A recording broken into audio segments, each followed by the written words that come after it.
Así ocurrió la reforma de Hilaire Belloc en Convicción Radio.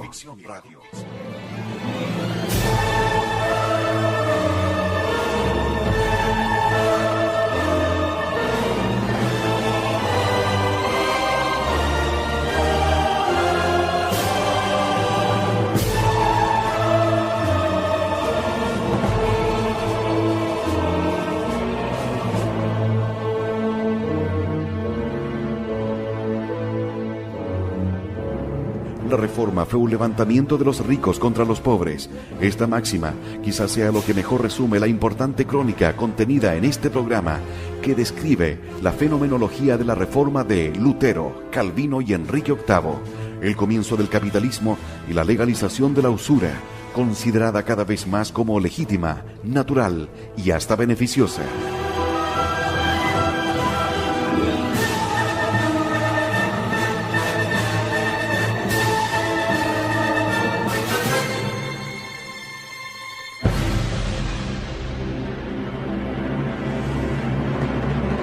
Así ocurrió la reforma de Hilaire Belloc en Convicción Radio.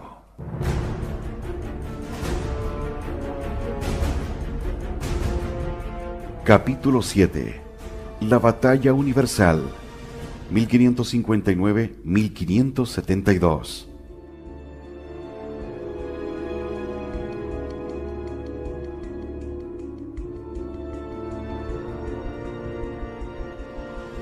Intentando responder al porqué y a la vez que al cómo de la reforma, nos hemos internado hasta la segunda mitad de su siglo, el XVI. Estamos en 1559, más de 40 años después del comienzo del primer movimiento. Todos los que tenían poder al comenzar la primera inundación han muerto. Los actores originales, Lutero, Zwinglio, Erasmo, son cosa del pasado. Melanchthon agoniza. La generación de jóvenes que actuó en el primer asalto y en la defensa ha envejecido y su influencia ha cesado. La ha reemplazado otra nueva que no puede recordar la antigua unidad incuestionada de la cristiandad. Ha comenzado a existir un organismo separado, completamente nuevo, vigoroso y opuesto a la Iglesia, más o menos unido bajo la disciplina de Calvino e inspirado por su espíritu. El espíritu protestante se ha encarnado y vive ahora una vida personal.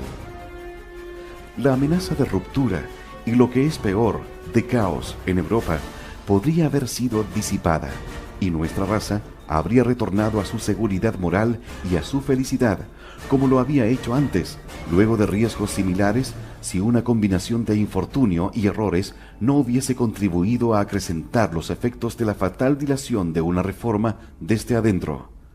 En el comienzo mismo, el triunfante ataque de los turcos había paralizado al emperador. La Roma política había comprendido mal la escala y las características del levantamiento. Enrique VIII había roto ciegamente con Roma por una minúscula cuestión personal y se dejó conducir al fatal error de la destrucción de los monasterios ingleses. De este modo, había transcurrido toda la parte útil de una vida, sin que surgiera el remedio, con las cosas empeorando cada vez más. Los hombres, cada vez más habituados al antagonismo, se incorporaban a dos cuerpos contrarios que se acercaban a la guerra. El saqueo de la iglesia, donde se produjo, ya había tenido tiempo de convertirse en un interés creado. Había grupos numerosos, educados desde la infancia en el odio a la doctrina tradicional y con entusiasmos de una especie nueva. Durante 10 años, como ya hemos visto, desde 1549 a 1559, estos cuerpos opuestos se habían estado alineando para un conflicto vital. La batalla universal se inicia en 1559 y se inflama con súbitas alternativas de victoria y derrota durante 13 años, hasta 1572. Sus características cambian a partir de esa fecha. Las probabilidades de una decisión en un sentido o el otro, triunfal retorno del catolicismo o su aniquilamiento, se hacen más débiles. Transcurren de 20 a 30 años más de combates cada vez más indecisos, durante los cuales cada bando consolida su posición hasta que su adversario ya no puede tener esperanzas de desalojarlo. La gran cuestión concluye sin una victoria.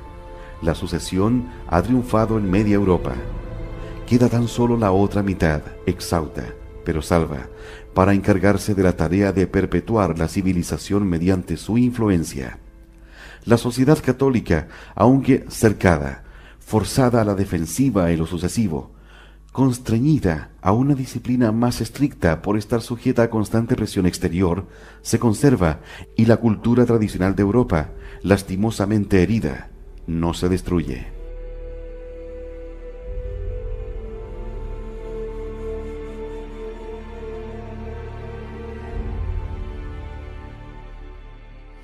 Este tremendo combate de los primeros 13 años se libra en 4 sectores: el francés, el inglés, el escocés y el de los Países Bajos.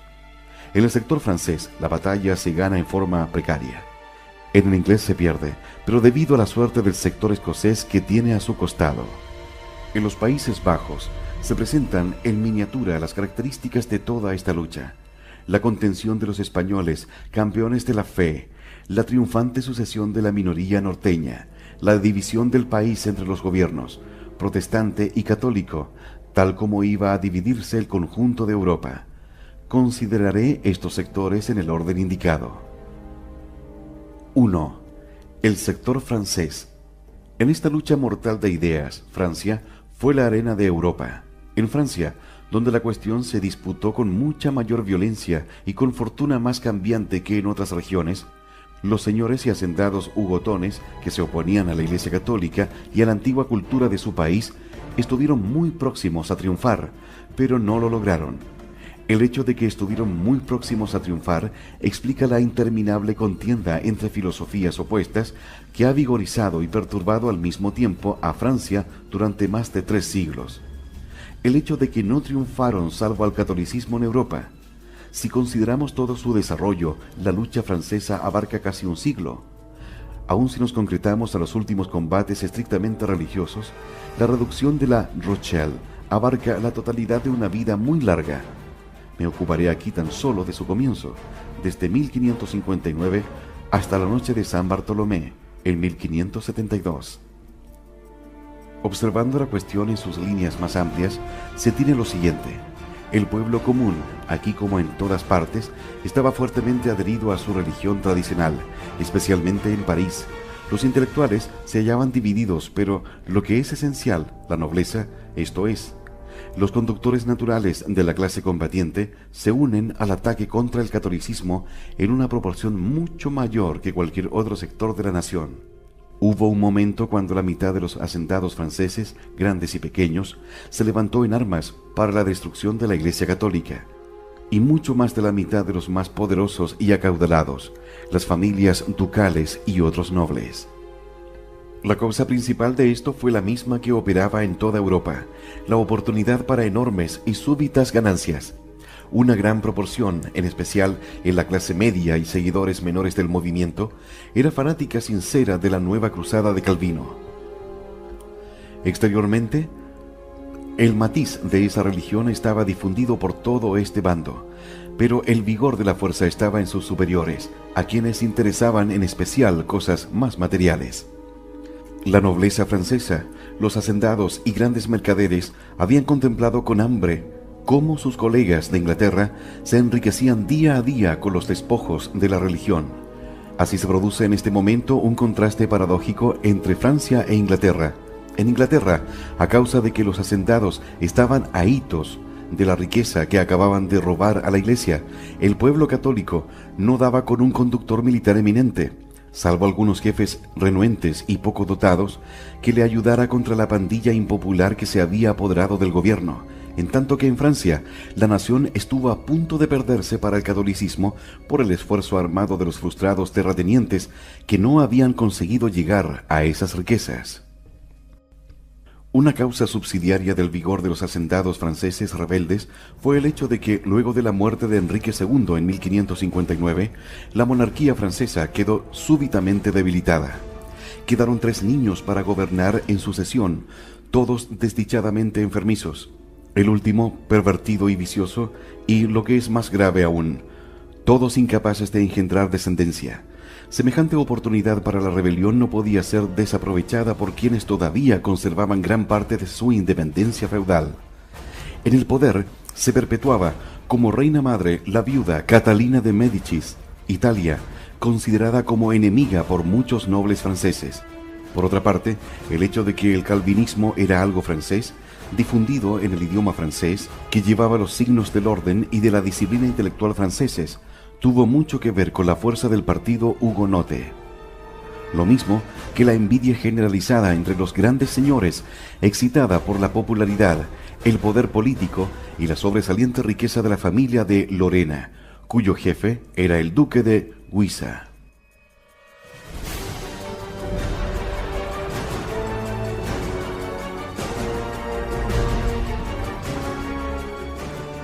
Este gran soldado había recuperado a Calais de los ingleses por medio de un estupendo y rápido hecho de armas, y el populacho confiaba en que continuarían sus victorias contra los extranjeros o contra los rebeldes del interior. No había sector de la vida francesa donde no penetrara la familia de Lorena, y no obstante, eran advenedizos a los ojos de los hacendados, pese a ser de un linaje muy antiguo.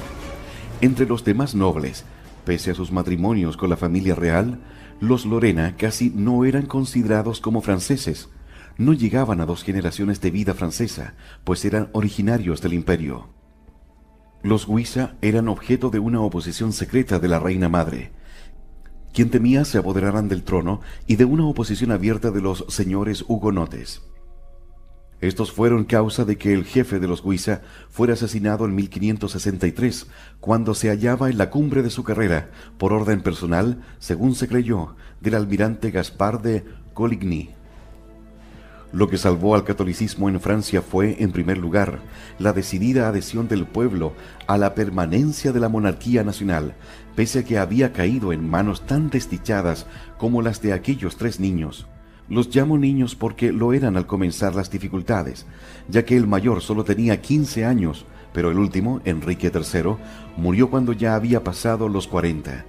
También contribuyó la inteligencia de Catalina de Médicis, quien, pese a no ser defensora ni enemiga de la unidad católica, supo pilotear la monarquía con una habilidad durante este peligroso período y consiguió salvarla. Todo el período fue una especie de duelo entre ella y Calvino. Los choques se producían uno tras otros. Apenas habían comenzado los reinados de los jóvenes reyes importantes, una conspiración hugonota estuvo a punto de lograr el secuestro del niño soberano y el derrocamiento de Guisa. Se le denomina tumulto de Amboise. Siguieron luego encarnizados combates durante 2 años entre fuerzas regulares organizadas, y este episodio no concluyó hasta que la batalla de Dreux fue ganada por quienes defendían a la religión nacional y a la corona. Luego de una breve paz, dentro del año hubo un segundo turno de furiosos combates. Toda la situación es sumamente confusa, porque nobles y príncipes cambiaban constantemente de partido, ya a favor de la monarquía, ya en su contra, según vieran mayores oportunidades de lograr ganancias en uno u otro.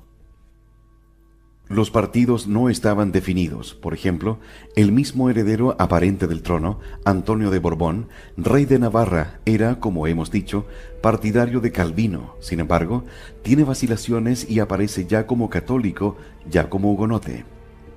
La familia Coligny, pese a ser la más prominente en el bando hugonote, hace repetidas veces la paz con el rey, o más bien con la corte.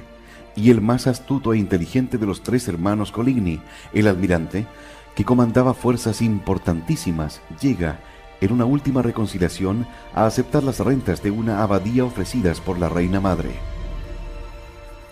Pese a que al principio los hugonotes fueron derrotados en el campo, y pese a que el populacho había comenzado a responder a sus matanzas y destrucción de iglesias, santuarios y residencias privadas con otras matanzas, hubo no obstante un momento en que pareció que la nobleza rebelde vencería. Las circunstancias en las cuales su tentativa fracasó se denomina la San Bartolomé. Esas circunstancias fueron las siguientes. El vacilante rey de Navarra tenía por esposa a la heredera de la familia Albret, grandes señores de toda la región de Gascuña que se extiende al este de las Landas, al pie de los Pirineos. Su nombre era Juana, y estaba inflamada de un odio peculiar, personal y apasionado hacia la Iglesia católica. En 1569, 3 años antes del momento crítico en que parecía que los nobles rebeldes hugonotes conseguirían apoderarse de la corona de Francia y disolver el Estado, el general hugonote de Juana, que operaba en el sur, había aceptado la rendición de ciertos nobles católicos, con la promesa de conservarles la vida. A pesar de ese compromiso, él y Juana los hicieron asesinar a sangre fría en la fiesta de San Bartolomé.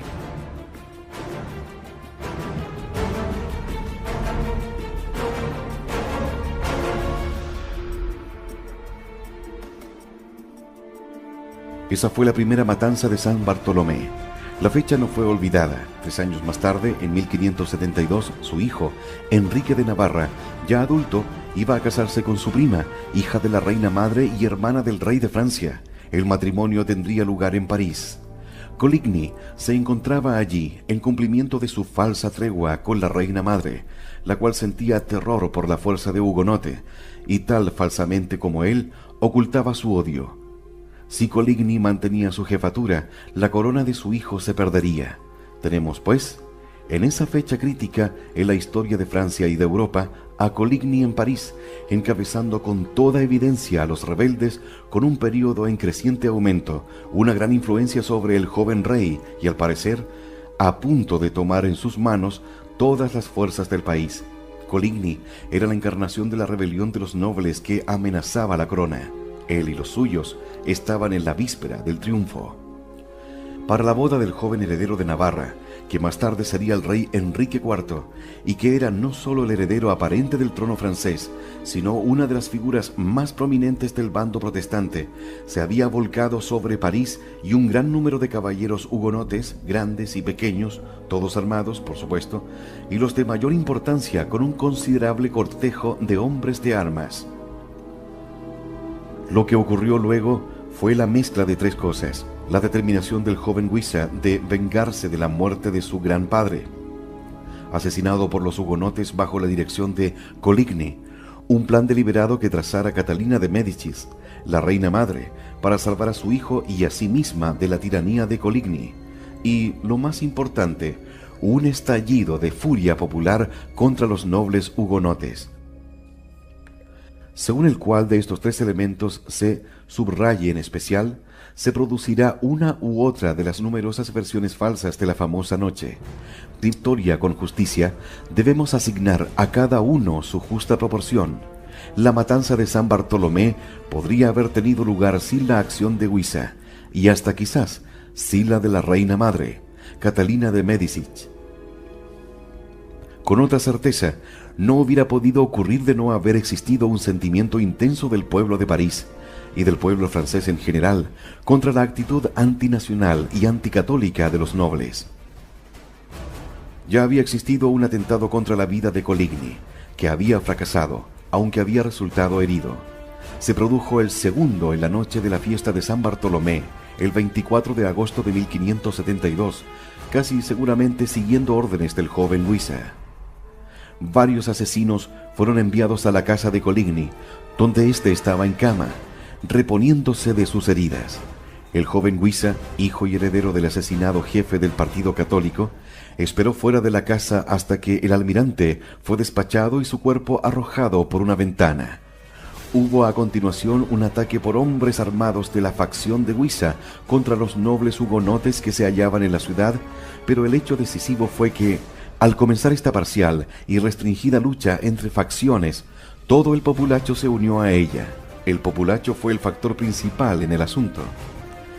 Ya había existido gran cantidad de matanzas y asesinatos por todo el país durante más de 10 años, y el énfasis que comúnmente ponen los historiadores anticatólicos en este estallido popular en especial es antihistórico. Por otra parte, no conocemos el número total de víctimas en París y otras ciudades donde se produjeron posteriores matanzas. Se las ha estimado en unos pocos cientos, se las ha estimado en muchos miles. Tal vez la cifra correcta sea de 2000, nunca lo sabremos. Pero con relación a San Bartolomé, es importante no olvidar que por un tiempo atemorizó completamente a los nobles anticatólicos. Nunca recuperaron el tiempo que por ello perdieron. La furia del populacho tuvo un efecto duradero que jamás logró anularse y como consecuencia, los nobles anticatólicos y sus seguidores no lograron aniquilar la religión del país. Este hecho apasionado no concluyó de ningún modo con la guerra civil. Por el contrario, el recuerdo de la matanza hizo que esas guerras, al recomenzar, fueran más encarnizadas que nunca. Pero después de este año 1572, quedó en claro que los acaudalados hacendados y señores hugonotes no lograrían nunca destruir la corona, y que las tradiciones generales de la cultura nacional de Francia estaban salvadas. En consecuencia, mientras es preciso guardarse del error de considerar esta matanza como excepcional en la historia de la época, todas las guerras religiosas de Europa, desde los estragos de los husitas hasta las abominaciones de Cromwell en Irlanda, son una larga serie de asesinatos al por mayor.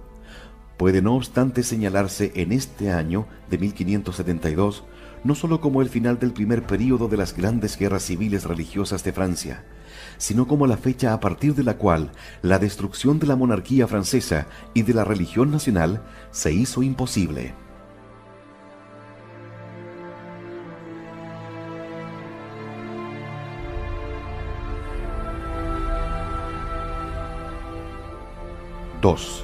El sector inglés.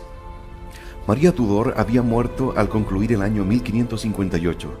A continuación hubo en Inglaterra, durante 2 largas generaciones, hasta 1685, una interrumpida sucesión de gobiernos que tuvieron por objetivo permanente, tenaz e inconmovible la extirpación de lo que había sido la religión nacional. El proceso fue muy lento. La tiranía operó durante 50 años sobre un pueblo que, de ser casi totalmente católico en ideas generales, tradición y simpatías, llegó a ser más o menos mitad y mitad.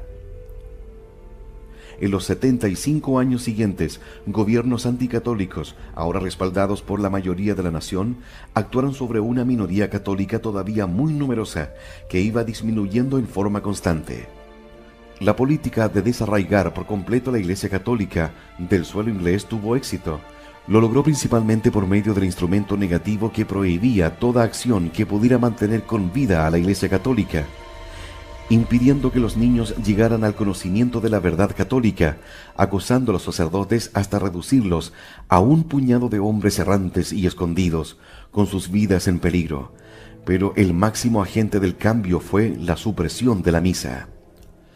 Al encarar este extenso relato, hay algo que debe tenerse siempre en cuenta, que su historia, tal como se enseña en nuestras escuelas y universidades, es un relato oficial, absolutamente falso. Sería tema debatible si resultara ventajoso para el Estado que la enseñanza oficial sea exclusiva y que no se conozca crítica alguna en su contra. Hay quienes piensan que esas leyendas fortalecen a una nación. Otros piensan que la falsedad histórica debilita a una nación, por lo menos en nuestra época. Sea ello como fuere, la historia que se nos pide, aceptemos en lengua inglesa, por lo menos acerca de la fase inglesa de la Reforma, y sobre gran parte de su fase continental, no es sino propaganda. Al leerla, podría imaginarse que la Inglaterra de Burghley era una nación protestante, con una tendencia anticatólica especialmente pronunciada, que en medio de ese imaginario pueblo inglés sobrevivían unas pocas personas, antinacionales y excepcionales denominadas católicos romanos, a quienes era necesario suprimir en pro de la supervivencia nacional. La verdad es exactamente lo contrario.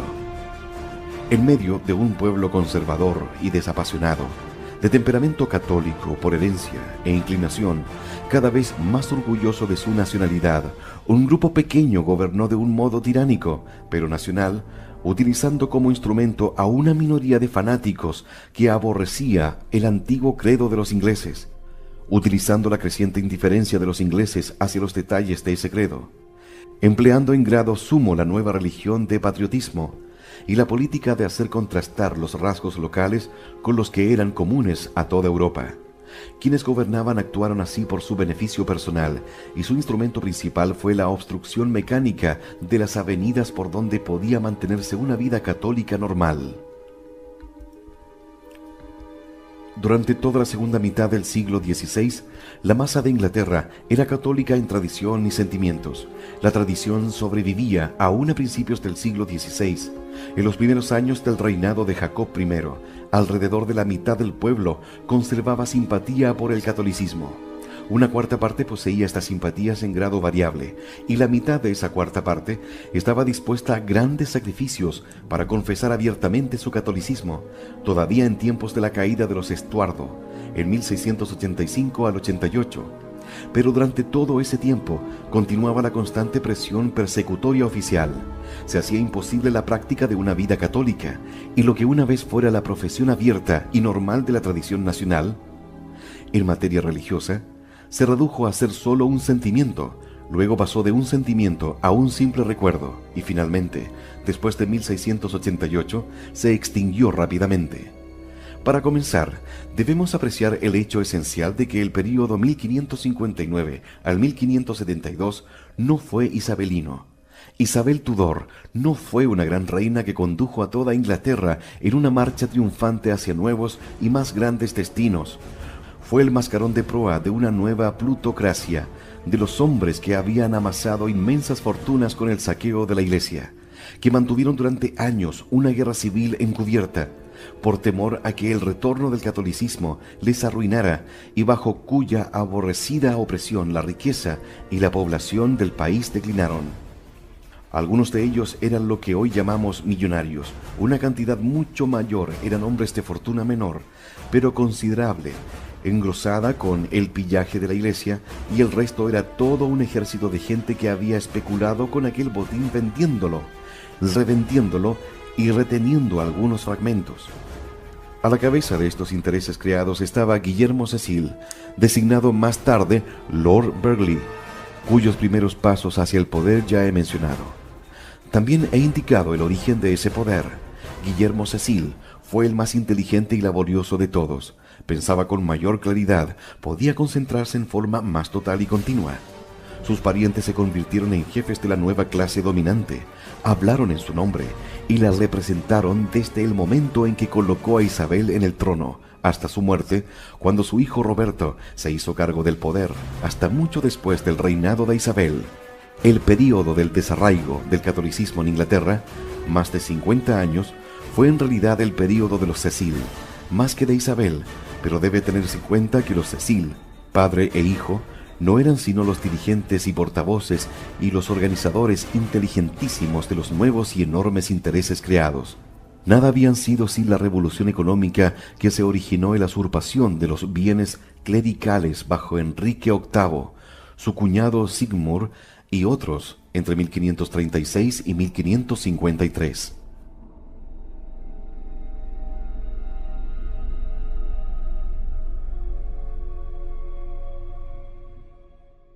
Guillermo Cecil ascendió a la jefatura del gobierno inglés en una época en la cual el gobierno era absoluto, mediante tres cualidades que poseía en grado superlativo: laboriosidad, claridad de pensamiento y devoción a un único objeto, el dinero. Hombre pequeño y marchito, zorruno y taimado más que ambicioso, no era del tipo de hombres que ama al poder por el poder mismo. Después del dinero, su apetito principal era quizás el trabajo, y su tercer interés era el placer de las intrigas exitosas. Como secretario de Dudley primero y del todopoderoso Consejo más tarde, Cecil era el único de la banda que trabajaba seriamente. Leía, archivaba y conservaba todos los papeles. Desde la oscuridad llevaba la batuta, mientras los demás miembros y sus parásitos descuidaban los negocios y se revolcaban en su inmensa riqueza recién adquirida. Como hemos visto, cuando Dudley, que estaba a punto de ser hecho duque de Norfolk por sus compañeros de saqueo, quiso destruir a Somerset, jefe de los Sigmund, tuvo que recurrir a la ayuda del indispensable Guillermo Cecil. Solamente Cecil conservaba el registro de las acciones de todos. Al traicionar a Sigmund, su víctima, Cecil saltó de ser un hombre de fortuna moderada, que equivaldría hoy a 3 o 4 mil libras por año, a una posición financiera que lo ubicó en el centro mismo del grupo de nuevos millonarios. Pasó a ser uno entre ellos, y el más importante. Después del gran levantamiento popular que colocó en el trono a María Tudor, quedó al acecho. Había respaldado la conspiración francesa a favor de Lady Juana Grey y luego mintió sin escrúpulos al respecto para salvar su vida, pero de todos modos María no se atrevía a tocarlo, y como estaba por cierto desprovisto de todo sentimiento religioso en uno u otra dirección, como la mayor parte de la acaudalada pandilla, no tuvo que violentarse para manifestar devoción por el catolicismo mientras María vivió. Quedó esperando su oportunidad, pues sabía que los Tudor eran enfermizos y de corta vida. Más adelante, como veremos, un error de cálculo sobre este punto llevó a su pandilla a asesinar a María Estuardo. A la muerte de María le fue muy fácil colocar a Isabel en el trono, porque aunque ella, por su educación, sentía una vaga adhesión por la impopular minoría reformadora, pertenecía a la familia a la que los ingleses ya se habían acostumbrado como monarcas. En este momento, invierno de 1558 al 59, la heredera legítima del trono inglés era la prima de Isabel, María Estuardo, reina de Escocia casada con el joven rey de Francia. Puesto que Isabel era una bastarda, no solo a los ojos de Europa, como hija de la Bolena, y nacida mientras aún vivía la verdadera esposa de su padre, sino por la misma ley que había promulgado el propio Enrique, en la cual declaraba nulo y sin efecto su supuesto matrimonio con Ana. El legítimo derecho de la joven reina de Escocia al trono inglés hace que la historia de la época se vuelva hacia Escocia, pero la nación escocesa era en aquel tiempo no solo extraña, sino enemiga de los ingleses. Por otra parte, Isabel estaba a mano. El hecho de que aún viviera se debía a la impolítica piedad de su media hermana mayor y legítima heredera. Se había aconsejado a María Tudor que le hiciese sufrir la pena capital por hallarse su nombre implicado en conspiraciones y rebeliones, pero ella atendió la súplica de Felipe de España, a quien amaba, y esa súplica había salvado la vida de Isabel.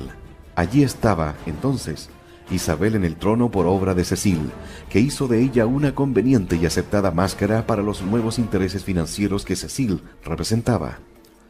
Durante todo su largo reinado, que duró casi medio siglo, esta desdichada mujer no fue nunca en realidad lo que un monarca debía ser, de acuerdo con las ideas de la época, ni lo que era para su propia imaginación, o lo que, en realidad, representaba aún en la mente de quienes la controlaban. Jamás empuñó el timón, que era llevado por hombres que eran nominalmente sus súbditos, pero a quienes no se atrevió a desafiar. Isabel no tenía una real simpatía por la causa protestante, en ascenso en el continente. La rebelión contra la autoridad monárquica, que era la esencia misma del movimiento en Escocia, Germania, los Países Bajos y Francia, le resultaba repugnante. La idea del matrimonio de los clérigos era para ella repulsiva. Todos sus instintos estaban de parte de la cultura general de Europa. Era una mujer sumamente cultivada, y los entusiasmos fanáticos suelen ser odiosos para las personas de su tipo. Por otra parte, amaba la popularidad y sabía que el grueso del pueblo, a cuya cabeza se la había colocado, seguía adherida a sus tradiciones nacionales en materia de religión.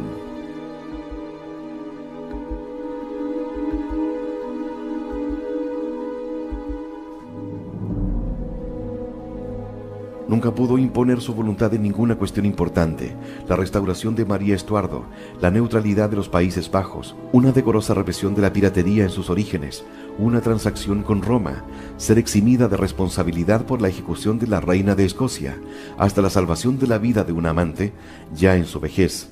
En todas estas cuestiones se vio dominada por quienes eran en la práctica sus amos, no abierta sin fuerza de intrigas. Porque no era libre. El principal objetivo de los nuevos millonarios, con Cecil a su cabeza, era desarraigar a la Iglesia católica, y luego de más de medio siglo de trabajo se había conseguido ese objetivo. Los Cecil, actuando en nombre de su clase, rechazaban cualquier deseo de Isabel que pudiera dilatar o frustrar ese trabajo, y ella debía someterse. Ellos tuvieron que ingeniarse para aterrorizarla con inexistentes conspiraciones y para maniobrar contra enemigos internos que pudieran hacerse escuchar por la reina. Y semejante idea no habría estado en el orden natural de las cosas. Ella era una soberana coronada y urgida. Pero las cosas se hacían de acuerdo a su voluntad, no a la de ella. Los primeros 10 o 12 años de este negocio fueron los más críticos. Cecil y su grupo, afirmados en el poder, comienzan a operar en 1559. El proceso fue tan gradual y sutil que durante 10 años no hubo levantamientos importantes del pueblo inglés contra las novedades que lo irritaban. Cuando ese levantamiento se produjo en 1569, fue tan solo local, fue sofocado con la mayor brutalidad, una represión que llegó muy oportunamente para el nuevo poder gobernante. Al mismo tiempo, se produjo una solemne denuncia contra el gobierno inglés en la persona de Isabel, su cabeza legal, por parte del Papa reinante. Esto proporcionó a Cecil una oportunidad para actuar como no podría haberlo hecho 10 años antes, y para iniciar un proceso que haría toda práctica de la fe católica, hasta entonces enormemente difícil, totalmente imposible. Después de ahogar en sangre el levantamiento popular a favor de la fe, el poder de Cecil se hizo mayor que nunca. Recibió el título de Lord Burghley en 1571 y podemos considerar que, como en Francia, el año 1572, luego de este nuevo título y una vez que las últimas brasas de la rebelión se enfriaron, fue el punto decisivo. En la historia inglesa, pues, consideremos los años entre 1559 y 1572 como un período preparatorio durante el cual todo se fue alistando para la erradicación de la fe católica entre los ingleses, pero durante los cuales era necesario que sus autores avanzaran con lentitud. Al principio, Felipe II había estado de su parte, pues su imperfecto juicio estaba obsesionado por el poderío de Francia. Favoreció al nuevo régimen, aprobó su captura de Escocia, porque María, reina de Escocia y reina viuda de Francia, representaba los intereses franceses. El Papa consideraba una aproximación a Inglaterra, escuchaba informes sobre la nueva liturgia. Toda Europa consideraba que Inglaterra estaba en la balanza. La negativa de Cecil a recibir un nuncio acreditado y en consecuencia a enviar obispos a Trento fue, como ahora vemos, un punto decisivo que se produjo ya en mayo de 1561, cuando Cecil había estado en el poder tan solo 2 años y medio. Pero en ese tiempo no pareció decisivo. Por lo menos hasta 1568 todo parecía aún dudoso y la reconciliación de Inglaterra con Roma se veía aún como posible.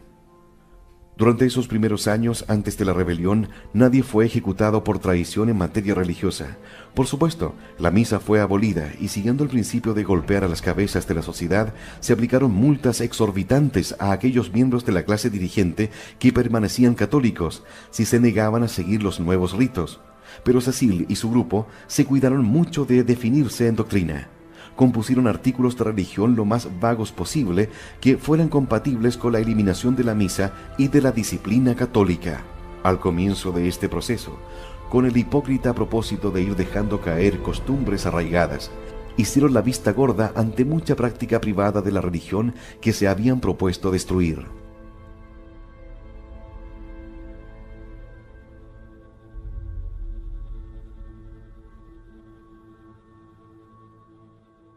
Cecil tuvo cuidado de no requerir el juramento de supremacía a más personas de lo absolutamente necesario. Dejó tranquilo al grueso del clero, y aunque el gobierno tenía que establecer una nueva jerarquía lo mejor que pudiera, se tomó enormes molestias para lograr una especie de continuidad mecánica, cosa que, de hecho, consiguió. Los nuevos obispos, a quienes la propia Isabel despreciaba tan cordialmente, aunque ordenados según los ritos calvinistas, podían afirmar que habían tenido la suerte o la desgracia de haber recibido la imposición de manos de parte de alguien que, a su vez, había tenido la suerte o la desgracia de haber sido ungido por un miembro del antiguo episcopado. Fue gradualmente que, a medida que morían los viejos titulares, se mantenían largamente las vacantes, o se las llenaba con advenedizos anticatólicos. Lo mismo ocurrió con la poderosa herramienta de la magistratura. Los hombres mayores fueron reemplazados, uno a uno, por candidatos seleccionados, que con frecuencia eran de un rango inferior y elegidos por su sumisión. Mientras tanto, se presentó la oportunidad para un nuevo saqueo. La nueva jerarquía fue rotundamente despojada de las rentas de que había disfrutado la antigua, y la diferencia fue embolsada por la banda que estaba en el poder. Pero no hubo derramamiento de sangre, y en general, el laicado no fue molestado. De este modo, durante los primeros años, se alimentó una constante ilusión de que podía tener lugar una reconciliación. Esa ilusión, que debe haber hecho sonreír a Cecil, era acariciada tanto en el interior como en el exterior. Cuando se invitó a Isabel a enviar representantes al Concilio de Trento, tal vez el Papa esperaba que asintieran. La misma Isabel creo que participaba de la misma ilusión, al menos en privado habló de la delgada línea y de los detalles sin importancia que la separaban de la ortodoxia. Pero lo que cambió todo fue la presencia de María Estuardo como refugiada en Inglaterra después de 1568. Esa presencia constituía un punto de concentración de la resistencia nacional contra Cecil y su nueva religión. Una fuerza para obligar a Isabel a apoyar a Cecil al precio de su trono, y de allí la sucesión de acontecimientos, la conspiración de Ridolfi y los levantamientos, la ejecución de Norfolk, la decisión de llevar a efecto la bula papal, las amenazas contra la vida de Isabel que caracterizan al cambio. El poder directivo de la época no iba a admitir frustraciones. La situación inglesa fue ratificada por el movimiento escocés, mucho más violento y conclusivo.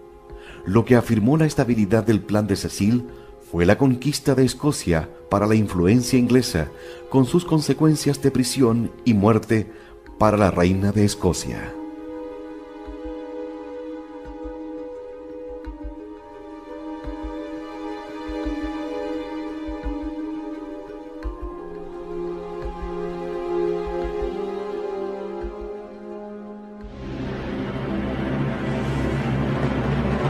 Así ocurrió la Reforma, de Hilaire Belloc, en Convicción Radio. Siempre por la verdad. Así ocurrió la Reforma, de Hilaire Belloc, en Convicción Radio.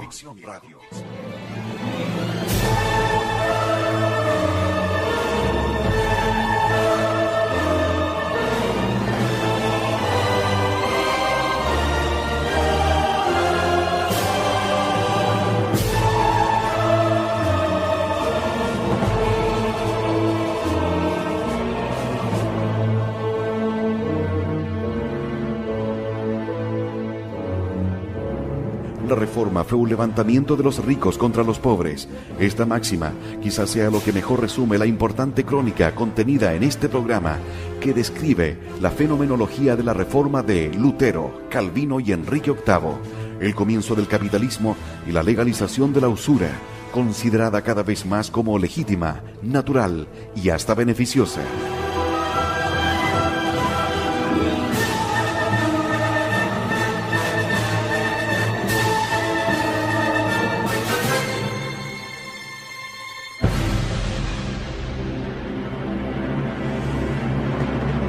Así ocurrió la Reforma, de Hilaire Belloc, en Convicción Radio.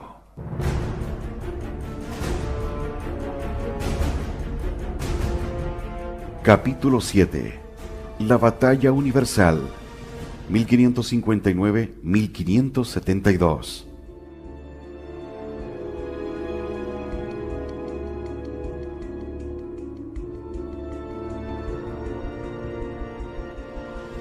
Intentando responder al porqué y a la vez que al cómo de la Reforma, nos hemos internado hasta la segunda mitad de su siglo, el XVI.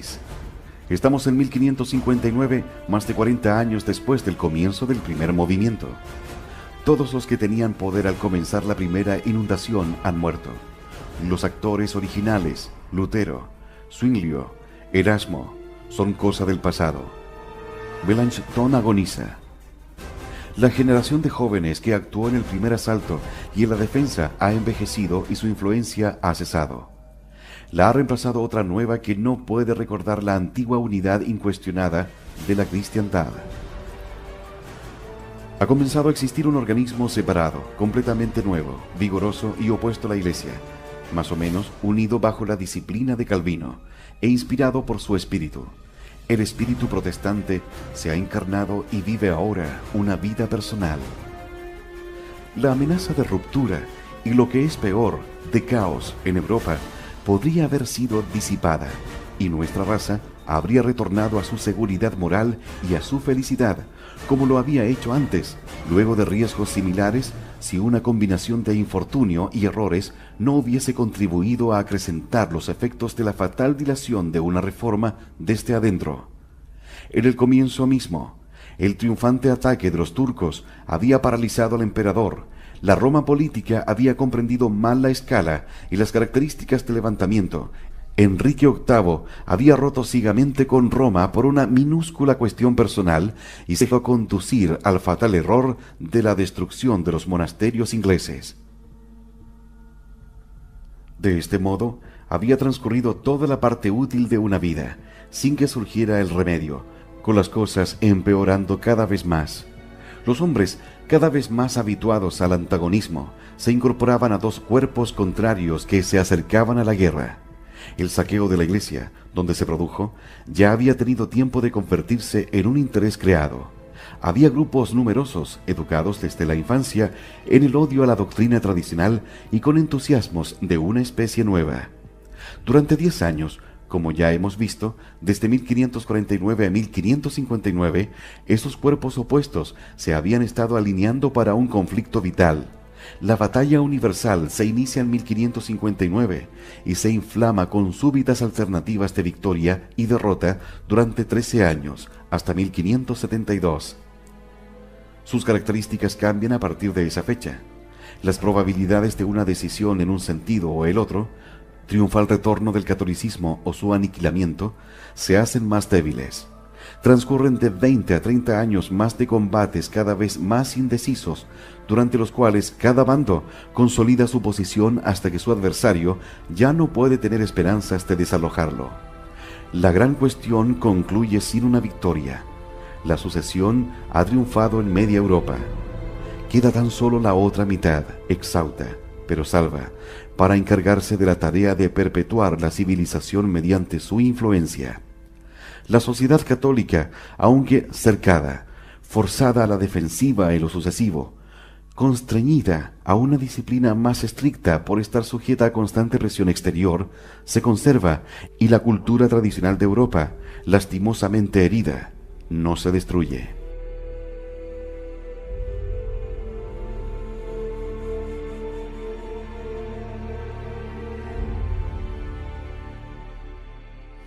Este tremendo combate de los primeros 13 años se libra en 4 sectores: el francés, el inglés, el escocés y el de los Países Bajos.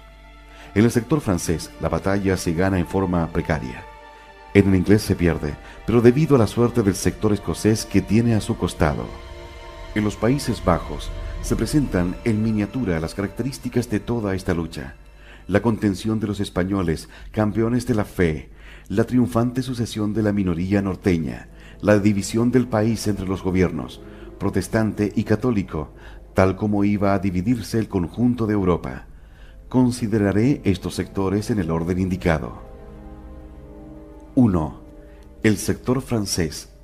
En esta lucha mortal de ideas, Francia fue la arena de Europa. En Francia, donde la cuestión se disputó con mucha mayor violencia y con fortuna más cambiante que en otras regiones, los señores y hacendados hugotones que se oponían a la Iglesia Católica y a la antigua cultura de su país estuvieron muy próximos a triunfar, pero no lo lograron. El hecho de que estuvieron muy próximos a triunfar explica la interminable contienda entre filosofías opuestas que ha vigorizado y perturbado al mismo tiempo a Francia durante más de 3 siglos. El hecho de que no triunfaron salvo al catolicismo